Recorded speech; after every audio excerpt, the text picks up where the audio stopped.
guys, my name is Jessie Barnes and this is my demo of geocodeFencer. It is an app written in JavaScript, mostly ES6, and yeah, I'm really excited to share it with you. So my app, I'll just show you really quickly. You can look at the documentation. It has an adapter class and an app class and a field class which renders each field item or form. To get back or get to the app, this is geocodeFencer.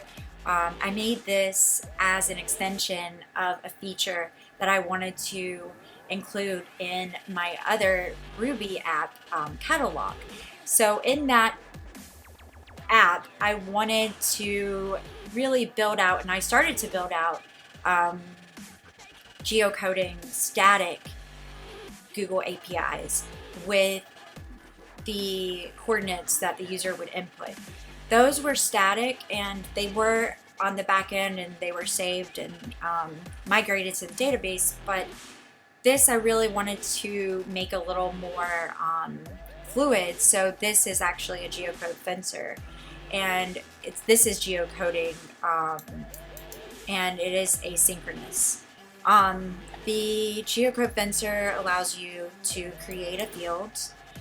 So this would be something that would go inside of my Ruby app, or probably, and not a Ruby app, probably in the future would be more React, now that I know React. And if you press geocode here, and we scroll down, we can see that we're going to get an address. I'm going to go, here is the list of all of the searched items. The purpose of this app is kind of what I wanted to do was give the user the opportunity to build out like a virtual farm.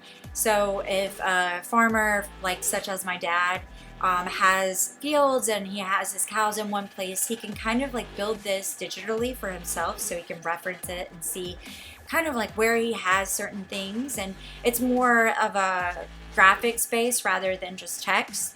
And it is actual satellite images of what you would have as your farm or whatever the locations are, the coordinates are. It allows for you to enter your the name of your field or whatever you'd like to call it. I'm gonna call mine silo adjacent because silo was a field my dad has. He always said the silo field.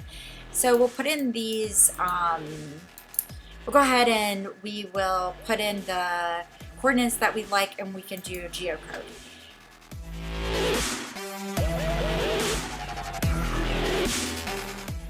Which is using a geocoder, or it is the Google API geocoder. And if you want to save, you can press save and this will actually save. Your coordinates and you're ready. You have everything mapped out. I am going to show you this specific map because I have the toggle heat map on this. It is not actually dynamic, so that's why it's static at this point. But this would be something that would be developed for the catalog app.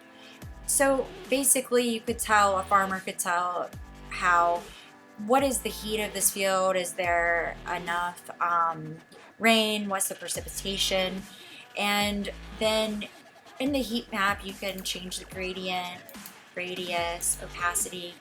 I really wanted to get this to just see how much we could do on this Google API. What can we do with this, and what could a farmer help himself with labels. So another thing that I was really set on was giving the farmer or the user the opportunity to draw out his fields. And with that capability, I would also want to add labels. So this little tractor might mean we'll put this tractor down and we'll go ahead and draw a field over this tractor, and this can mean whatever it wants, but it could also mean this is where my equipment is. In this case, this area where I've added the little cow icon is where the cow, some cows are. And you can continue to do that by adding icons. And I also added a sort button to sort by the longitude, which was fun. But this was my ultimate goal. Give the farmer, or give the user, the ability to draw and make his virtual farm as specific and really as detailed as possible. So he can be home and he can know visually where everything is for himself, aside from cameras or anything like that. So I really did enjoy making this app, and it's a single page application. That's what was asked of us to make. Okay, so the challenges were really getting the geocoding API to work with the input, passing that JavaScript through and getting that to connect with the DOM, and then displaying that, and not refreshing the page. So that was definitely a new experience for me, and something that was hard for me at first. And I was really set on getting the Google API to be something that wasn't static, that was dynamic. And I wanted to add a heat map, and I was desperate to put on, like, draw on lines and add pins, customized pins, because that was really the whole point. So you could, like, build your farm virtually for yourself and have it as a reminder. This was a new language, but I was really excited to learn JavaScript when I learned it, because I've waited to learn JavaScript for so long, and it was finally the time. Like, I was ready. I jumped in. I feel like you can do so much with JavaScript, and it's just such a universal language that everyone uses, and then you can continue it on to develop things in React. And so I was really excited about this project, and really focused on writing it out and making it organized, and really tried to understand how to work with my backend and migrate my data, but also be consistent and send my promises to the DOM. I would say my mistakes were streamlining and using the adapter and the app classes. I think I was so set on having everything so organized that I definitely made it a little more difficult for myself, even though right now I do like the way it looks and my code is easy to read and very easy to navigate.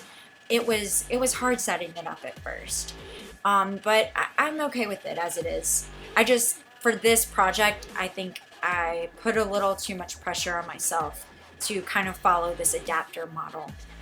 I enjoyed the front end and Google Maps, like I said, the implementation of the features, like the customizing the pin and the geocoding and the heat map and the colors.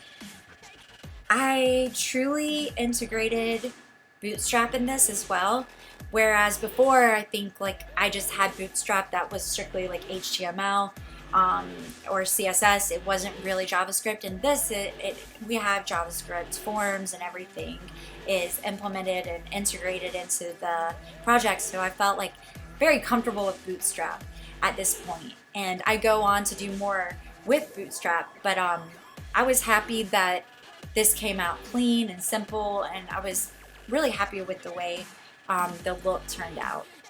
And let me see. I think, okay, what would I do differently? So I definitely think I learned a hard lesson on this app, and that was to get my backend working. For me personally, this is for me. I feel that it is easier or better for me to get my backend working and functioning and everything working very nicely, and then move on to front end, just because that process makes me feel a little more complete and it's cohesive, and I can really focus on like the data migration, my associations, and making sure everything, my serializers, is everything, loading as it should, is it being passed as it should, and then move on to front end. And I moved on to front end a little too soon, and that definitely hurt me. The process itself really made me feel like a little frustrated overall because here I had this pretty app, but it wasn't working. So I think that was something I really learned. My process is definitely to make the app functional and to work well, and troubleshoot and debug and then move on to front end. Yeah, so that's pretty much it. I hope you enjoy this app, and thank you so much for joining me. And yeah, if you ever want to check it out, the documentation is github.com /JessieCatherine / I think this is catalog fields, even though the app name is geocodeFencer. And let me know, reach out if you want to collab, and thank you for checking this out.